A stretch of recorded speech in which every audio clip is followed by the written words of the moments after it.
Fala, lindezas! Começando aqui mais um episódio da nossa live Leitura de Fazedor. Nessa temporada, a gente está lendo juntos o livro Rápido e Devagar, Duas Formas de Pensar, do autor Daniel Kahneman. O cara é prêmio Nobel de Economia, ele não é pouca bosta não. Sobre o que esse livro fala, o que é o Rápido e Devagar, Gustavo? É um cara que está trabalhando?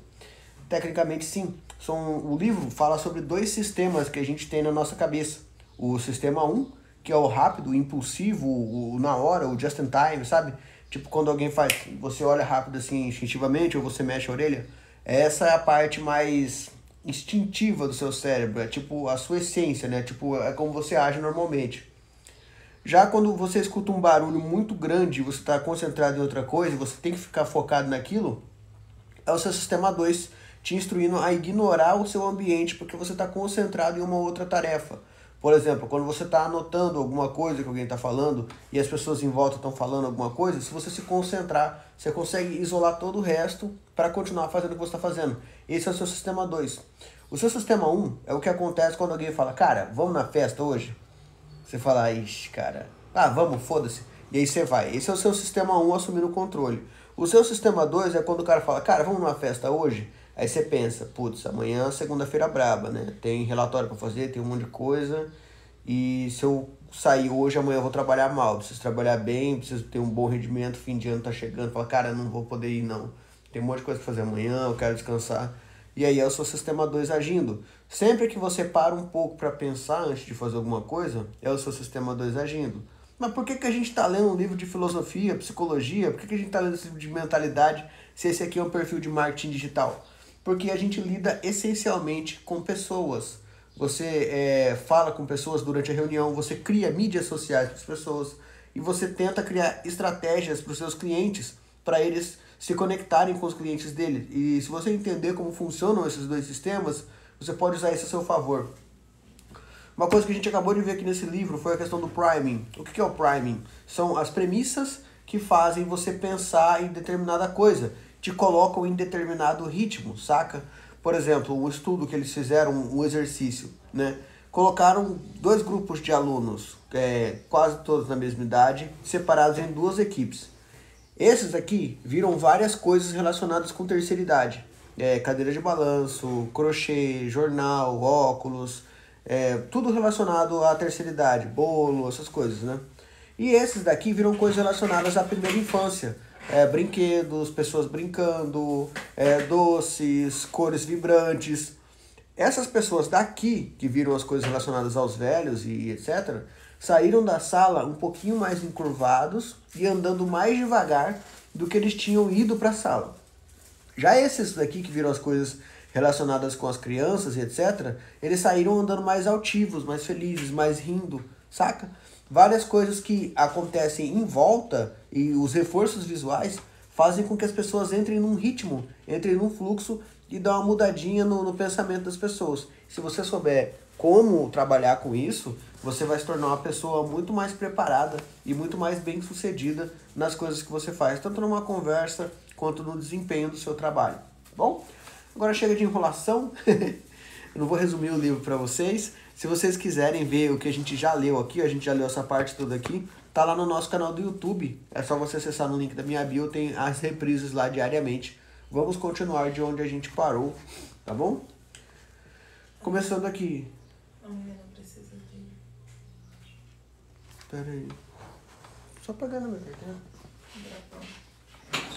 O que você vê é tudo que há. Uma das minhas lembranças mais caras dos primeiros anos de trabalhos com Amos é uma cena cômica que ele gostava de fazer, personificando à perfeição um dos professores. Sim. Personificando à perfeição um dos professores com quem estudara filosofia na faculdade. Amos grunhia em um hebreu marcado por um pesado sotaque alemão.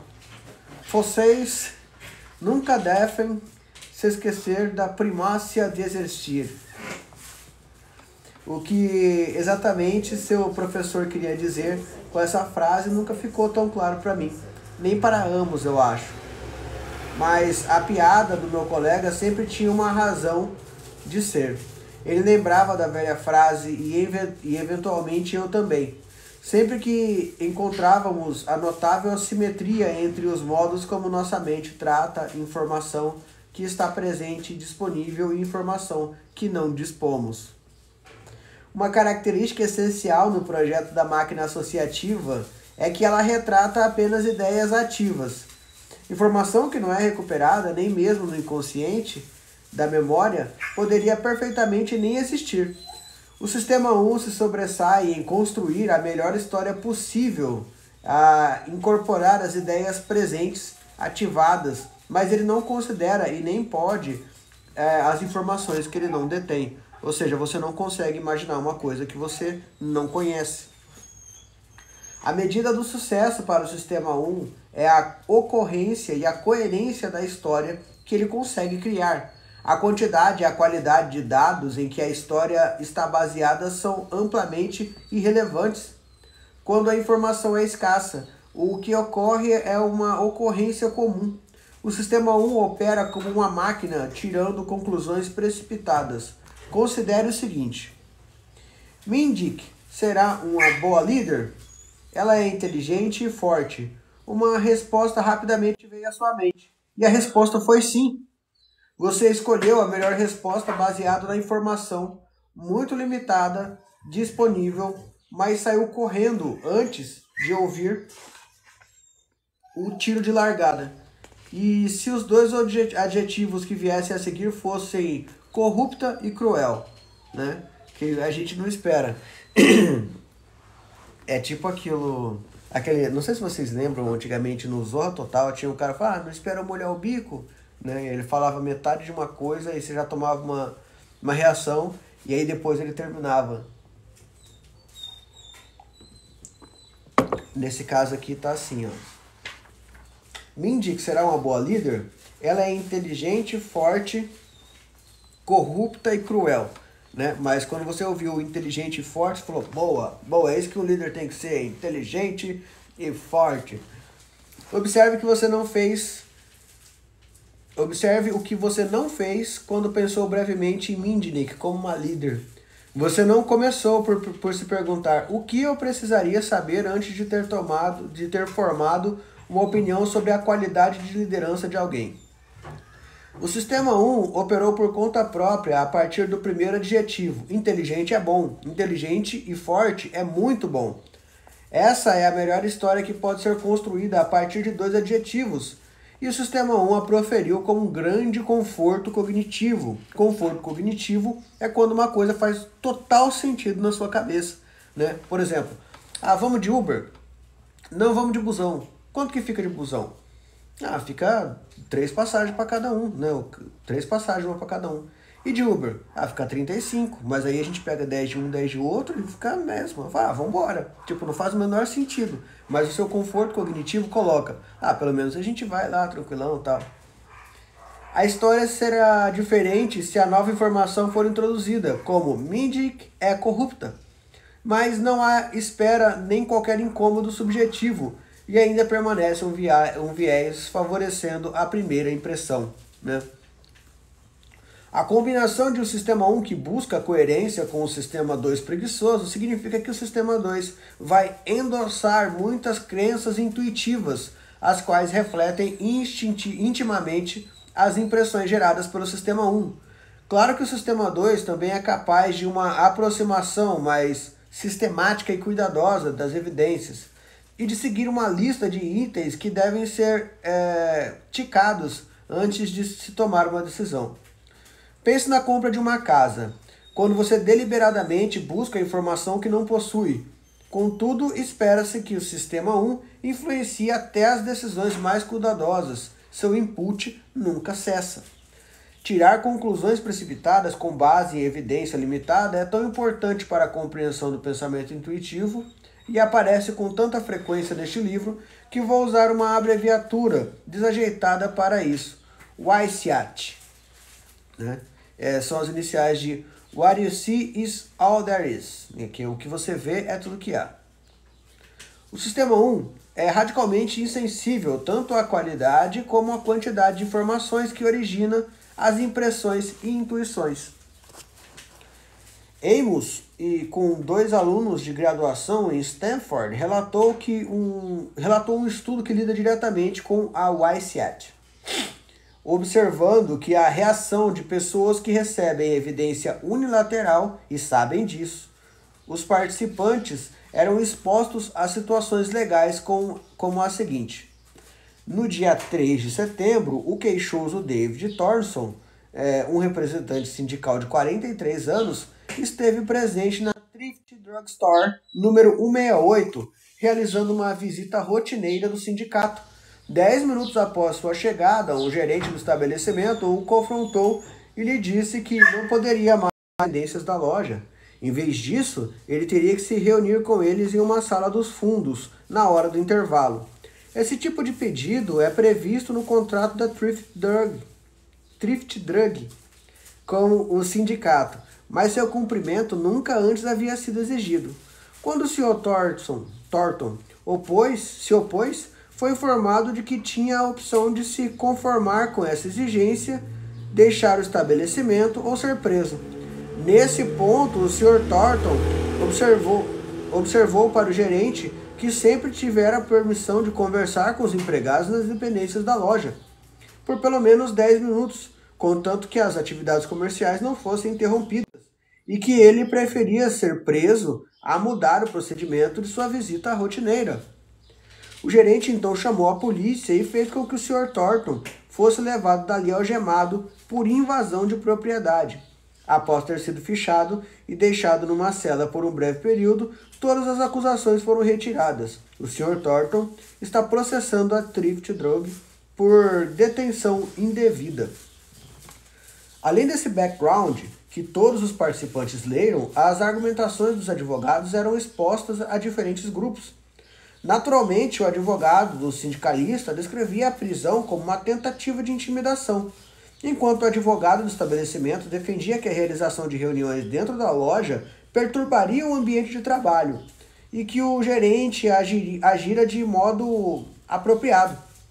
Alguns participantes, como um júri, escutavam os dois lados. Os advogados não acrescentavam nenhuma informação útil que não fosse possível de inferir do background.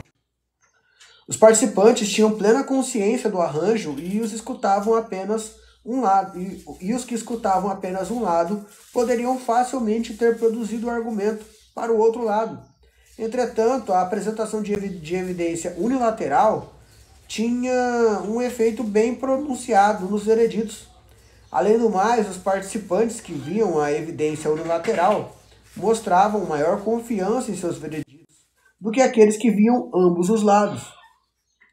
Isso é exatamente o que seria de se esperar se a autoconfiança das pessoas que as pessoas sentem é determinada pela coerência da história, que conseguem construir a partir das informações disponíveis. Ou seja, quem conhece só um lado da história vai considerar o outro lado como inimigo do seu lado da história. Por exemplo, se você só ouve o lado do cara do sindicato, você vai ver um cara que estava trabalhando em prol dos trabalhadores e o patrão malvado foi lá e mandou ele ser preso.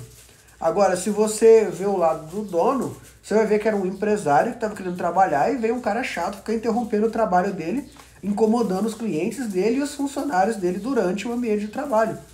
Então, sem conhecer os dois lados da história, você cria um desfecho mental na sua cabeça. É a consistência das informações que importa para uma boa história, na sua completude. Na verdade, você muitas vezes vai descobrir e saber que saber pouco torna mais fácil ajustar tudo que você sabe em um padrão coerente. A YSEAT, o que você vê é tudo que há, facilita a conquista de coerência e do conforto cognitivo, que nos leva a aceitar uma informação como verdadeira. Explica porque podemos pensar com rapidez e que somos capazes de extrair sentido de informação parcial em um mundo complexo. Na maior parte do tempo, a história coerente que montamos é próxima o suficiente da realidade para apoiar uma ação razoável. Contudo, invocarei a YSEAT também para ajudar a explicar uma lista longa de diversos vieses de julgamentos e escolhas, incluindo os seguintes, dentre muitos outros. Superconfiança. Como regra, o ICAT dá a entender nem a quantidade nem a qualidade da evidência contam muito para a confiança subjetiva. A confiança que os indivíduos depositam. Além do mais, nosso sistema associativo tende a se acomodar em um padrão coerente de ativação. Gente que podem ser mandados aqui também, café, essas coisas. Eu não vou dançar para vocês, tá? Mas o sistema está pedindo para mim te pedir. Isso deve ajudar em alguma coisa. Eu fiquei sabendo que isso vira dinheiro. Se isso virar dinheiro, eu vou comprar mais livros para continuar lendo aqui para vocês, tá bom? Então, curtam, compartilhem, mandem presentes e fiquem comigo até o final. Nós estamos ficando mais inteligentes juntos. Pode não parecer, mas está muito mais inteligente agora do que quando você começou essa live. Te garanto. Falando de conclusões precipitadas. Ele não sabe nada sobre as capacidades gerenciais dessa pessoa. Está se pautando apenas pelo efeito ralo de uma boa apresentação. Vamos decorrelacionar erros, obtendo julgamentos separados sobre o assunto antes de qualquer discussão. Conseguiremos mais informações de avaliação independente. Eles tomaram uma grande decisão com base em um relatório único de um consultor. O que você vê é tudo que há. Aparentemente, não se deram conta da pouquíssima informação que eles tinham. Eles não queriam mais informação que pudesse estragar a história deles. E tem isso também. Quando você encontra na sua cabeça um desfecho que faz sentido para você, todo o resto você ignora. Por exemplo, eu quero ir com essa roupa. Eu quero ir de vermelho com um short preto. Eu gosto, eu acho que eu fico bonito.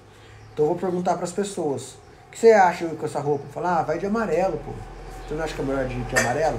Fala, eu acho. Eu pergunto pro outro: o que você acha? Vai do jeito que você tá top. Você fala, beleza, viu? Estão concordando comigo. Então eu vou do jeito que eu quero. Não é nada estatístico, é o que é confortável cognitivamente para você. Capítulo 8. Como os julgamentos acontecem.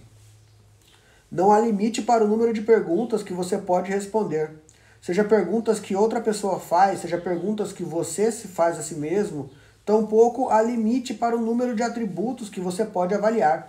Você é capaz de contar o número de letras maiúsculas nessa página, comparar a altura das janelas da sua casa com a da casa dos outros lados da rua e estimar perspectivas políticas de seu senador numa escala que vai de excelente a desastrosa. As perguntas são dirigidas ao sistema 2, que vai dirigir a atenção e fazer uma busca na memória para encontrar as respostas. O sistema 2 recebe perguntas ou gera, tanto num caso como num outro. Ele dirige a atenção e procura na memória para encontrar as respostas. O sistema 1 opera de modo diferente. Ele monitora continuamente o que está acontecendo do lado de fora e dentro da mente e gera continuamente avaliações dos vários aspectos da situação sem intenção específica e com pouco ou nenhum esforço. Essas avaliações básicas desempenham um importante papel no julgamento intuitivo, pois elas facilmente entram no lugar de questões mais difíceis. Essa é a ideia da abordagem das heurísticas e dos vieses. Duas outras características do sistema 1 também sustentam a substituição de julgamento de um por outro. Uma capacidade que traduziu valores através de dimensões.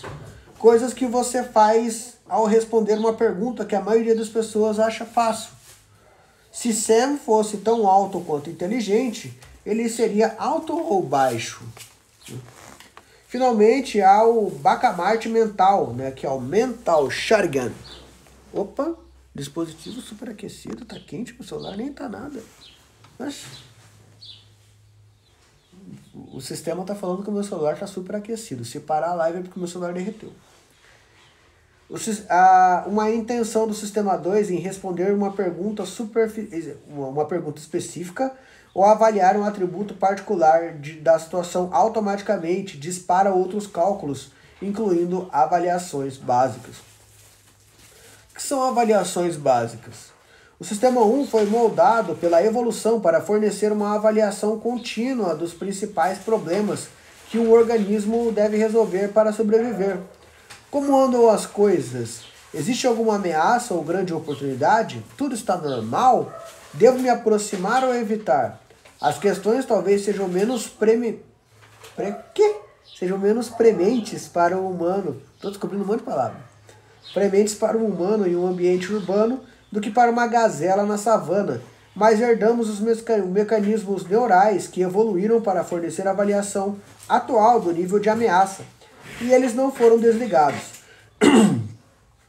Você sente isso sempre que você está fazendo algum tipo de negócio, sabe? Você chega pro cara e fala assim, o cara bate palma na sua casa e fala, olha, esse pano de prato aqui tá na promoção. Você pode levar tantos por 10 conto ou tantos por 20. E aí você dá uma olhada na qualidade do pano e fala, vou querer não. Eu falo, rapaz, se você levar agora, eu te dou mais tantas coisas de brinde, tal. Você fala, não, brigadão. É o seu sistema de alerta. Alguma pessoa que não tem isso ativo, compra qualquer coisa que os outros oferecem na frente da sua casa. Uns queijos que você não sabe se é bom, uns mel que você não sabe se é mel, uns doces que você não sabe se é doce. Eu não sou esse tipo de pessoa, mas tem gente que se bater palma e oferece. Tá mentindo? Não, eu não sou esse tipo de pessoa. Você é? Não, eu sempre olhei. O cara tava até Você picado. era. O cara tava até com picada de mel na mão, de abelha na mão. Eu falei, esse cara entende de mel. Continuando. As situações são constantemente estimadas como boas ou ruins, exigindo a fuga ou permitindo a abordagem. Bom humor e conforto cognitivo são os equivalentes humanos da avaliação de segurança e familiaridade. Para um exemplo específico de uma atenção básica, considere a capacidade de discriminar amigo ou inimigo a um olhar. Isso contribui para as chances de uma pessoa sobreviver em um mundo perigoso, e tal aptidão, de fato, evoluiu. Alex Todorov, um amigo meu e colega de estudos em Princeton, explorou as raízes biológicas do julgamento rápido sobre até onde é seguro interagir com o estranho. Isso aqui é antes do efeito Uber. Eu não sei se as pessoas já estudaram isso, mas tem uma coisa chamada efeito Uber. Se o Uber vem na sua casa, você entra no carro dele sem muito questionamento. Mesmo que falem, não, Gustavo, tem o nome dele, tem a foto dele no aplicativo, tralalá. Não importa. Você está entrando no carro de uma pessoa que você não conhece e essa pessoa pode travar essa porta, pode fazer o que ela quiser com você, mas você não liga porque ela está dentro de um carro falando que ela é da Uber. E se você olhar agora na internet, tem vários casos de acidentes, de sequestros e outras coisas que aconteceram com motoristas de aplicativo. Não tô querendo semear nada na tua cabeça. Longe de mim. Eu sou o tipo de pessoa que chegou o Uber, olha, é a placa do carro que eu chamei? Vamos embora. Eu entro. Mas existe isso. A gente tem um conforto de saber que aquela pessoa é da Uber. O iFood também faz isso. O cara buzina, você abre a porta, pega o negócio da mão dele e pronto. Se o cara quiser usar isso para entrar na sua casa, ele entra. Ele demonstrou que somos dotados de uma capacidade para estimar com um simples olhar para o rosto de um estranho dois fatores potencialmente cruciais sobre essa pessoa. Até que ponto ela é dominante, e, portanto, um potencial ameaçador. E até que ponto é confiável. Isso é, se suas intenções estão mais para cordiais ou hostis. O formato do rosto fornece indícios para avaliar a dominância. Um queixo quadrado, tipo o meu assim, ó, tá vendo? Quadradão assim. E forte é um deles. A expressão facial, se está sorrindo ou se está sendo uma pessoa mais carrancuda, fornece outros indícios para avaliar as intenções de um estranho. A combinação de um queixo quadrado, uma boca virada para baixo, pode significar encrenca. A precisão da leitura do rosto é longe de perfeita. Queixos arredondados não são um indicador confiável de brandura, e sorrisos, até certo ponto, podem ser fingidos. Ninguém consegue fingir uma gargalhada, sabe? Tipo, quando a minha esposa ela vê um anão, ela me abraça e ela enfia o rosto no meu corpo, assim. Mentira. Porque ela não aguenta olhar para um anão sem falar, amor, não, e rir, sabe? Então ela não consegue disfarçar isso. Mas uma pessoa consegue disfarçar de uma piada. Às vezes eu conto piadas para minha esposa que são muito engraçadas, mas ela não entende. Aí ela ri, tipo assim, pra mim. Legal. Mas ela não entendeu a piada. Eu vejo na cara dela que ela não entendeu. Mesmo assim, até uma capacidade imperfeita de avaliar estranhos confere uma vantagem na sobrevivência. Tipo assim, uma cobra você não sabe se ela é venenosa ou não até que ela te morde, né? Se você for um biólogo, você consegue avaliar o formato da cabeça. Geralmente o formato em V na cabeça da cobra indica que ela é venenosa. E o formato arredondado indica que ela não é venenosa. Mas na hora que você vê uma cobra, você fala, puta merda, uma cobra! E você não quer saber se ela não é venenosa. Fala, não é venenosa, não. Ai, que cobrinha, então, né? Você corre. E algumas cobras se valem disso para sobreviver. Tem as falsas coral e a falsa cascavel. O que ela faz? Ela consome um tipo de inseto que faz a coloração dela ficar semelhante à de uma coral. Então ela não é uma cobra venenosa, peçonhenta, ela é só uma cobra que come insetos e etc. E ela come uma coisa para ela parecer que ela é venenosa para afastar os predadores dela. E a falsa cascavel faz a mesma coisa. Ela consome acho que é um musgo, se eu não me engano, que cria na ponta da cauda dela o chocalho da cascavel para ela parecer que ela é peçonhenta, mas ela não é. E o contrário também se aplica. Tem cobras que comem algumas coisas e machucam a ponta da cauda para ela parecer com um inseto. E aí elas ficam de butuca assim, né? Só com a ponta do rabinho assim. Falam, oh, insetinho, olha o insetinho. Aí o passarinho vem comer o inseto, gruda no passarinho, rola nele e já era. Era uma vez. Foi pro céu dos Little Birds. Esse antigo mecanismo é posto em um novo mundo moderno. Ele tem alguma influência em como as pessoas votam. Todorov mostrou para seus alunos fotos de rosto de homens, às vezes por apenas 1/10 de segundo, e pediu-lhes que classificassem os rostos segundo vários atributos, incluindo a capacidade de agradar e competência. Os observadores mostram um grande consenso nessa classificação. Os rostos que Todorov mostrou não eram uma série aleatória, eram fotos de políticos em campanha, por algum cargo eletivo. Todorov em seguida comparou os resultados das disputas eleitorais. Disputas eleitorais, não tem eleitorais. Eleitorais com a classificação de competência que os alunos de Princeton haviam feito, baseados em uma breve exposição de fotografias e fora de qualquer outro contexto político, em cerca de 70% das eleições para senador, congressista e governador, o vencedor foi o candidato cujo rosto recebera uma classificação de maior competência. O resultado surpreendente foi rapidamente confirmado em eleições nacionais na Finlândia, eleições regionais na Inglaterra e diversas disputas eleitorais na Austrália, na Alemanha e no México. Surpreendentemente, ao menos para mim, classificações de competência eram muito mais proféticas em relação a resultados eleitorais, no estudo de Todorov, do que classificação e capacidade de agradar. Todorov descobriu que as pessoas julgam a competência combinando duas dimensões, força e confiabilidade. Então, se você vê um cara forte, com aspecto confiável, você fala, esse cara é top, ele é competente, né? Eu tô de boa aqui, qualquer coisa tem um cara grandão aqui. Os rostos que transmitem competência combinam um queixo forte com um sorriso denotativo, ligeiramente com autoconfiança, né? Não há evidência de que esses traços faciais de fato prevejam se o político se sairá bem no seu mandato, mas há estudos da reação do cérebro a candidatos vencedores e derrotados que mostram que somos biologicamente predispostos a rejeitar candidatos que carecem de atributos que valorizamos.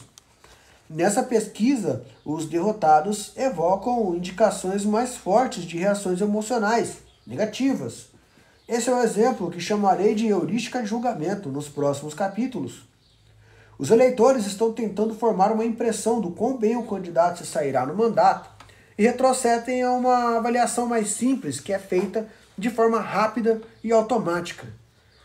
E que está à disposição quando o sistema 2 deve tomar uma decisão. Cientistas políticos deram continuidade à pesquisa inicial de Todorov, identificaram uma categoria de eleitores para quem as preferências automáticas do sistema 1 apresentam probabilidade particularmente maior de desempenhar um papel importante. Descobriram que estavam procurando entre eleitores politicamente desinformados que assistiam a muita televisão. Como esperado, o efeito da competência facial na votação é cerca de 3 vezes maior entre os eleitores pobres de informação e propensos à TV, do que os que estão mais bem informados e assistem menos televisão. Evidentemente, a importância relativa do Sistema 1 em determinar as escolhas eleitorais não é a mesma para todo mundo. Vamos encontrar outros exemplos de diferenças individuais como essas. O Sistema 1 compreende a linguagem, é claro, e a compreensão depende de avaliações básicas que são rotineiramente realizadas como parte da percepção dos eventos e da compreensão das mensagens. Essas avaliações incluem cálculos de similaridade e representatividade, atribuições de causalidade e estimativas da disponibilidade de associação e paradigmas. Elas são realizadas até na ausência de ajustes de tarefa, que é o task set, embora os resultados sejam usados para atender às demandas da tarefa à medida que surgem. A lista de avaliações básicas é longa, mas nem todo atributo possível é avaliado. Para um exemplo, observem brevemente a figura 7, na página 120. Um olhar fornece a impressão imediata de que muitas características da disposição exibida. Você sabe que as duas torres são igualmente altas e que são mais semelhantes uma à outra, que a torre da esquerda é do arranjo de blocos do meio. Entretanto, você não sabe imediatamente que os números de blocos... Vamos ver essa porra. Tá aqui, ó. Tá vendo? É uma torre com vários blocos, uma torre com 3 blocos. Vários blocos no meio. Né? Tenha isso em mente. Eita. Entretanto, você não sabe imediatamente que o número de blocos da torre da esquerda é o mesmo número de blocos disposto no chão. E você não tem impressão alguma da altura da torre que poderia construir com eles. Para confirmar que o número é igual, você precisará contar as duas séries de blocos e comparar os resultados ativamente, que só o Sistema 2 pode executar. Vamos lá, tá aqui, ó. Aqui tem 3 blocos e aqui tem 1, 2, 3, 4, 5, 6, 7, 8, 9, 10, 11. E ali tem 1, 2, 3, 4, 5, 6, 7, 8, 9, 10, 11. Tá certo. Ó, empilhados, eles têm a mesma altura. E aqui no chão ele está caído. Mas se você empilhar esses caras aqui, eles ficam do mesmo tamanho dessas duas torres. Conjuntos e protótipos. Quer saber sobre os conjuntos e protótipos? Se você quer saber sobre os conjuntos e protótipos, eu te espero aqui amanhã, na continuação do nosso quadro Leitura de Fazedor, onde nós estamos lendo juntos esse maravilhoso livro, Rápido e Devagar, do Daniel Kahneman, falando sobre a mentalidade e como o ambiente, a aparência e outras premissas fazem com que a gente pense de determinada maneira. Hoje a gente descobriu que os candidatos políticos que transmitem mais confiança com o formato do rosto, a expressão e a postura dele, vão ter mais votos do que outros que podem ser até mais competentes do que eles, mas não transmitem isso visualmente. Ou seja, se você faz reuniões com seus clientes, se você souber como fazer isso, durante a reunião você vai transmitir uma sensação pro... Quase que um passarinho entra aqui. Essa sensação para o seu cliente de posso confiar nesse cara cuidando dos meus negócios. Como eu falei para vocês, apesar desse ser um livro de psicologia, né, falando bastante sobre o mecanismo mental, o trato cerebral e como a gente compreende as coisas, ele é importantíssimo para você, independente do que você faça, porque você trabalha com pessoas e os cérebros são a pessoa de verdade. Todo esse resto aqui é um dispositivo que a gente usa para levar a informação para o cérebro. O tato, o olfato, o paladar, a audição, tudo isso são canais que vão direto para o cérebro. E quando a gente aprende a trabalhar com isso, você vira um cara diferenciado. Saca? Você vira um cara que faz coisas que as outras pessoas não fazem. Sacou? Então, amanhã a gente volta para continuar na leitura desse livro. Eu esperava que fosse uma leitura muito mais lenta. Já lemos bastante desse livro. Se você perdeu as partes que a gente leu, Tem reprise no YouTube, todos os dias eu coloco lá, é só digitar Story Labs no seu YouTube, clicar no link da minha bio, digitar Leitura de Fazedor, que você acha lá. Esse aqui é o 5º livro que a gente está lendo juntos, tá bom? Tem os outros livros lá. Como eu sempre falo para vocês, agora é só ir lá e colocar em prática o que você aprendeu nesse vídeo. Vai para cima e um beijo lá naquele lugar. Fiquem com Deus e até amanhã, pessoal.